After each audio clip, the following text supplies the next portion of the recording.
The submitting of written comments by the general public to the Public Utilities Commission on the proposed electricity tariffs revisions concluded today. However, the Commission will continue to accept oral comments until the 4th of April. On the 12th of this month, the Public Utilities Commission began obtaining written comments from the general public on the proposed electricity tariff revisions. The Commission says it has so far received nearly 200 written submissions.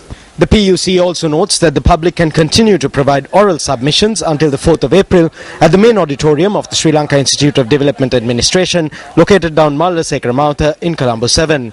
Meanwhile, the National Movement of Electricity Consumers handed over a petition to the chairman of the Public Utilities Commission today on the proposed changes to the electricity tariff.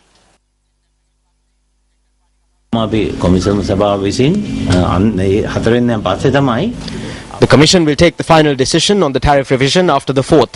Nevertheless, according to the proposal, the price of a unit of electricity will have to be increased by around 68% for households, and there will be an overall increase of 26%. However, this is not the final decision.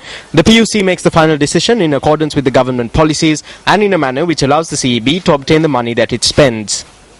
තීන්දුව ගන්නේ. නමුත් අපිට ගන්න වෙන්නේ රජයේ ප්‍රතිපත්තියට යටත්ව යන වියදම නැවත විදුලිවල මණ්ඩලයට අය කර ගැනීමට ඉඩ දිය යුතුය කියන ඒ කාරණා දෙකටත් යටත්. මේක ඉතාමත් This is very unfair. We are calling on the officials to give the people of this country the right to hydropower. We do not want concessions. They have the ability to provide a unit of electricity at below 5 rupees. However, they are charging a large sum of money. A fuel surcharge is not necessary for those who use less than 30 units or 90 units because electricity can be supplied to them by using hydropower. A fuel surcharge of 15% is added to industries, while a surcharge of 25% is added to households using 30 units.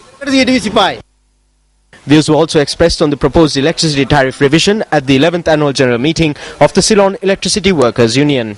We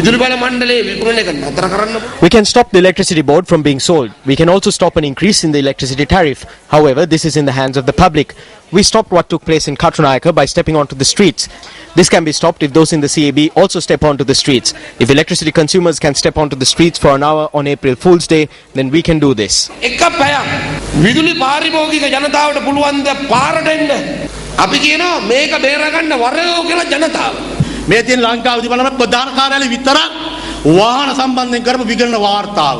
This is the audit report pertaining to the vehicles at the CEB head office alone. It says that the CEB has released 4 vehicles to the ministry which have now disappeared. Furthermore, it says that the former chairpersons used 2 vehicles each, and these vehicles used more fuel than the North Chole power plant. Think about it. Was it you that made the CEB a loss-making institution? They bought a substandard power plant to North Chole after sending a technical evaluation team to China. They toured the country for a month, obtained various commissions, and established a substandard power plant.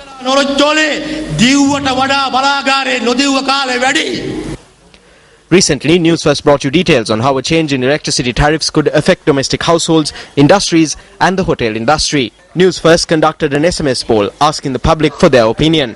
A majority of those who participated in the poll said that it is unfair to increase the electricity tariffs.